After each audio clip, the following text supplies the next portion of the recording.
2500 வந்து அது கம்மி தான் கொடுக்கலாம். ஒரு குடும்பத்தாரருக்கு ரேஷன் கார்டில் ஒரு 10,000 ரூபா கூட கொடுக்கலாம். நம்மளோட வரி பணம் தானே. எல்லாத்துலேயும் ஒரு தோரம் பருப்பு வாங்கினா கூட வரி வாங்குறாங்க இல்லையா?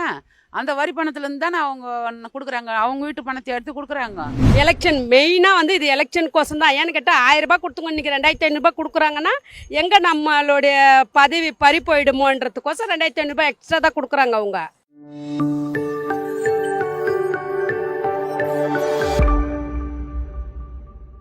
இப்போ 2500 அறிவிச்சிருக்காரு சிஎம் பொங்கல் பரிசா.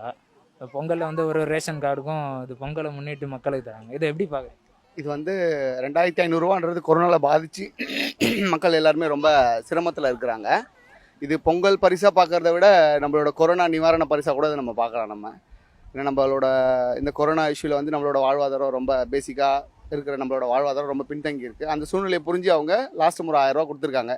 இந்த முறை ஒரு 2500 அறிவிச்சிருக்கிறது வந்து ரொம்ப சந்தோஷமா இருக்கு. 10 மான்றதை விட இத்தனை வருஷமா 2-3 வருஷமா 1000 ரூபாய் கொடுத்தாங்க. இப்போ 2500 கொடுக்குறாங்க. பத்தாது தான், போதாத காசு தான். இதை வந்து ஒரு 6 மாதத்துக்கு முன்னே கொடுத்துருந்தா இன்னும் நல்லா இருந்திருக்கும் கவர்மெண்ட்டுக்கே கூட.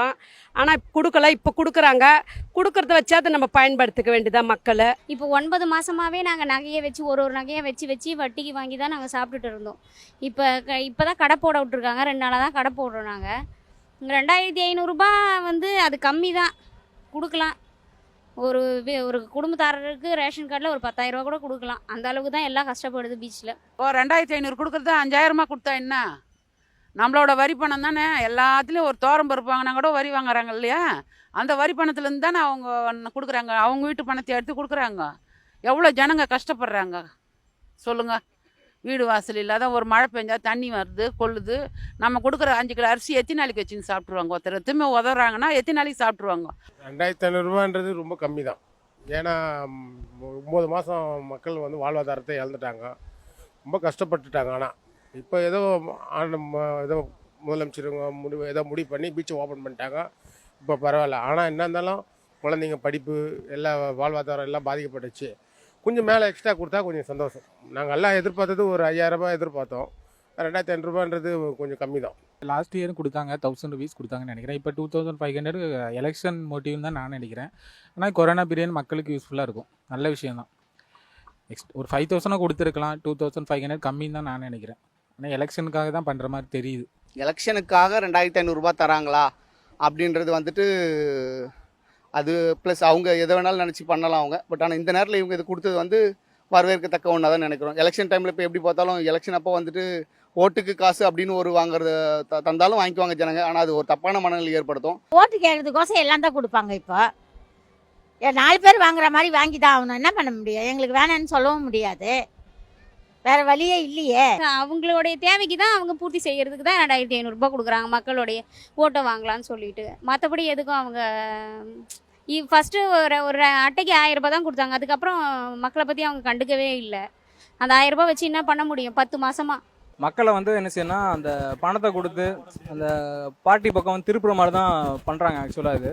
ஸோ மக்களுக்கு வந்து கடைசியில் அவங்க என்ன செஞ்சாலும் பரவாயில்ல, கடைசியில் வந்து பணம் கொடுத்தா வந்து மக்கள் வந்து அதை ஏற்றுக்குவாங்க அப்படிங்கிற ஒரு மனநிலையிலே வந்து மக்கள் அணுகிறது வந்து என்றைக்குமே ஏற்றுக்க முடியாது. ஸோ அதுதான் வந்து அவங்களுடைய மோட்டிவ் மாதிரி தெரியுது. எலெக்ஷன் மெயினாக வந்து இது எலெக்ஷனுக்கோசம் தான். ஏன்னு கேட்டால் 1000 ரூபாய் கொடுத்துங்க, இன்றைக்கி 2500 கொடுக்குறாங்கன்னா எங்கே நம்மளுடைய பதவி பறி போயிடுமோன்றதுக்கோசம் 2500 எக்ஸ்ட்ரா தான் கொடுக்குறாங்க அவங்க. அவங்களுக்கு எலெக்ஷன் ஓட்டுக்காக தான் ப்ரோ அதெல்லாம் தரானுங்க. எப்பவுமே வீட்டுக்கு வந்து தருவானுங்க. இந்த முறை பொங்கல் அப்படியே தர மாதிரி சொல்லிட்டு அப்படியே ரேஷன் கார்டு மூலியமாக தர வச்சு எல்லாருமே ஓட்டு எங்களுக்கு தான் அந்த மாதிரி சொல்லி அவங்க பண்ணுறாங்க ப்ரோ. இப்போதான் வந்து திடீர்னு ஸ்டூடெண்ட்ஸ்க்கு வந்து சைக்கிள் கொடுக்குறாங்க. அப்புறம் ஃபர்ஸ்ட் கொஞ்ச நாள் முன்னாடி 1000 சொன்னாங்க, இப்போ 2500 சொல்லியிருக்காங்க இன்னைக்கு. அது எனக்கு தெரியல. ஸோ அதான் இப்போ எலெக்ஷன் வருது இல்லை, அதனால எல்லாமே இப்போதான் நடக்கும் டக்குன்னு. 2500 கொடுத்துருக்காருன்னா எலெக்ஷன் வரும் 2500 கொடுக்குறாரா? இதுக்கு முன்னாடி தான் மக்கள் கஷ்டத்தில் இருப்பாங்க, அன்னைக்கு கூட ஒரு விஷயம் ஹெல்ப் பண்ணி கொடுத்துருக்கலாம். அதே எலெக்ஷன் வரப்போ கொடுக்கணும். அப்போ மக்களை வந்து ஓட்டை வந்து கவர் பண்ணுறதா கொடுக்குறாரா? அது ஒரு விஷயம். 2500 தந்தா கொடுத்தா பொங்கல் செலிப்ரேஷன் நல்லா போகுமா? அன்னைய மக்கள் எலெக்ஷனுக்கு முன்னாடி 2500 எடப்பாடி கொடுத்தாருன்னு மட்டும்தான் நல்லாயிருக்கும். ஆனால் பிஃபோர் தட் யார் கொடுத்தா, யார் மக்களுக்கு என்ன பண்ணா, யார் மக்களோட தலைவன், அதை மக்கள் தான் சூஸ் பண்ணும். ஆனால் ரியூசபிள் காட்டன் நாப்கின்ஸ் பெண்ணுக்கும் நல்லது, மண்ணுக்கும் நல்லது. லைக் பண்ணுங்க, ஷேர் பண்ணுங்க, கீழே கமெண்ட் பண்ணுங்க. மின்னம்பலம் யூடியூப் சேனலை சப்ஸ்கிரைப் பண்ணுங்க.